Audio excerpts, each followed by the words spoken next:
प्रधानमंत्री नरेंद्र मोदी 5 मार्च को ओडिशा के दौरे पर थे और उसी दिन सूबे के पूर्व मुख्यमंत्री बिजू पटनायक की जयंती भी थी। पीएम मोदी ने बिजू पटनायक को श्रद्धांजलि अर्पित करते हुए इसे अपना सौभाग्य बताया और लगे हाथ सीएम नवीन पटनायक को अपना मित्र कहकर संबोधित किया, जमकर तारीफ की। और इसके बाद से ही कयास लगाए जा रहे थे कि क्या नीतीश कुमार की जेडीयू, जयंत चौधरी की आरएलडी के बाद अब बीजू जनता दल की भी पुराने गठबंधन में वापसी होने वाली है। हाल ही में हुए राज्यसभा चुनाव में बीजेपी उम्मीदवार अश्विनी वैष्णव का समर्थन किया था और इसे नवीन पटनायक की पार्टी की ओर से गठबंधन के लिए बीजेपी को सॉफ्ट सिग्नल की तरह देखा गया। पीएम मोदी के हालिया दौरे के दौरान उनकी नवीन पटनायक के साथ दिखी केमिस्ट्री ने इस और चर्चा को और ज्यादा हवा दे दी।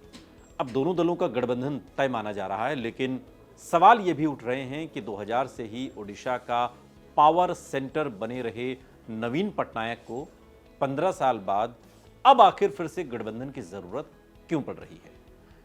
दरअसल नवीन पटनायक साल 2000 से ही ओडिशा के मुख्यमंत्री हैं। बीजेपी और कांग्रेस जैसी पार्टियां बीजेपी की 24 साल पुरानी सरकार के खिलाफ एंटी इनकम्बेंसी को वोट के रूप में कैश कराने की कोशिश में है। बीजेडी की उंगली पकड़कर 2009 तक चलती रही बीजेपी के लिए ओडिशा में सबसे बड़ा संकट नेतृत्व का है। पार्टी ने रणनीतिक रूप से धर्मेंद्र प्रधान और अश्विनी वैष्णव के रूप में दो मजबूत नेता खड़े किए हैं। जुएल ओराम, जय बैजंत पांडा, मनमोहन सामल जैसे नेताओं को भी आगे किया। बीजेडी ने साल 2009 के चुनाव से पहले बीजेपी से गठबंधन तोड़ने का ऐलान किया था। 2009 में बीजेपी को 15.1% वोट शेयर के साथ 6 सीटों पर जीत मिली थी और तब से अब तक चुनाव दर चुनाव पार्टी का ग्राफ बढ़ा है। बीजेडी 2009 में 38.9% वोट शेयर के साथ 146 सदस्यों वाली विधानसभा में 103 सीटें जीतकर सबसे बड़ी पार्टी बनकर उभरी। लेकिन 2014 और 2019 चुनाव के एक ट्रेंड ने पटनायक की पार्टी की टेंशन बढ़ा दी। बीजेपी का ग्राफ चुनाव दर चुनाव बढ़ता गया। 2014 और 2019 के ओडिशा चुनाव के आंकड़ों पर अगर गौर करें तो बीजेडी का वोट शेयर बढ़ा जरूर, लेकिन मामूली ही सही, सीटें घटी हैं। साल 2014 में बीजेडी का वोट शेयर 5% इजाफे के साथ 43.9% पहुंच गया और 117 सीटें जीतकर पार्टी ने फिर से सरकार बना ली।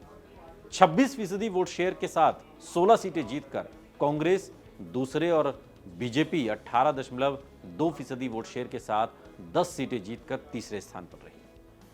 2014 की हार के बाद बीजेपी ने ओडिशा में सक्रियता बढ़ा दी। नतीजा 2019 के विधानसभा और लोकसभा दोनों ही चुनाव में देखने को मिला। बीजेपी 32.8% वोट शेयर के साथ 23 सीटें जीतकर दूसरी सबसे बड़ी पार्टी बनकर उभरी और कांग्रेस 16.3% वोट के साथ 9 सीटें जीती और तीसरे स्थान पर खिसक गई। बीजेडी का जो वोट शेयर है वो 1.3% इजाफे के साथ 45% के पार पहुंच गया है, लेकिन पिछले चुनाव के मुकाबले 5 सीटें कम हो गई।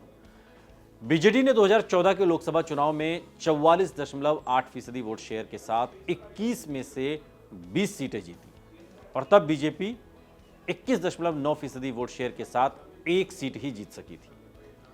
2019 में बीजेडी का वोट शेयर 43.3% पर आ गया और पार्टी को 2014 के मुकाबले 8 सीट का नुकसान उठाना पड़ा। वहीं इसके ठीक उलट बीजेपी का वोट शेयर बढ़कर 38.9% पहुंच गया और पार्टी की सीटें भी 1 से बढ़कर 8 हो गई और तब से अब तक बहुत कुछ बदल चुका है। बीजेडी में नवीन पटनायक के बाद कौन उत्तराधिकारी का सवाल और गहरा हुआ है। ओडिशा और सूबे की सत्ता का प्रतीक बन चुके नवीन पटनायक के सामने अजेय रिकॉर्ड को बचाए रखने की चुनौती है, तो साथ ही सबसे अधिक समय तक मुख्यमंत्री की कुर्सी पर काबिज रहने का रिकॉर्ड तोड़ने का अवसर भी। पटनायक अगर 5-6 महीने और सीएम रहते हैं तो वो पवन चामलिंग को लगातार 24 साल सीएम रहने का रिकॉर्ड तोड़ सकते हैं। बीजेपी आदिवासी, पिछड़ा और गरीब वर्ग को साधने की रणनीति के साथ चुनावी तैयारियों में जुटी है और यही वोट बैंक बीजेडी के लंबे शासनकाल का मेरुदंड माना जाता है और अपने वोट गणित पर प्रहार ने भी बीजेडी को नए सिरे से गठबंधन पर सोचने पर मजबूर किया है। अगर आंकड़ों पर गौर करें तो 2019 के ओडिशा चुनाव में दोनों दलों का वोट शेयर ही करीब 75% पहुंचता है और ऐसे में बीजेडी को यह लग रहा है कि दोनों दल साथ चुनाव मैदान में उतरें तो छठी बार पटनायक सरकार का ख्वाब यथार्थ में बदल सकता है और यही कुर्सी आने वाले वक्त की नवीन पटनायक को बीजेपी के साथ गठबंधन में दिखाई देती है।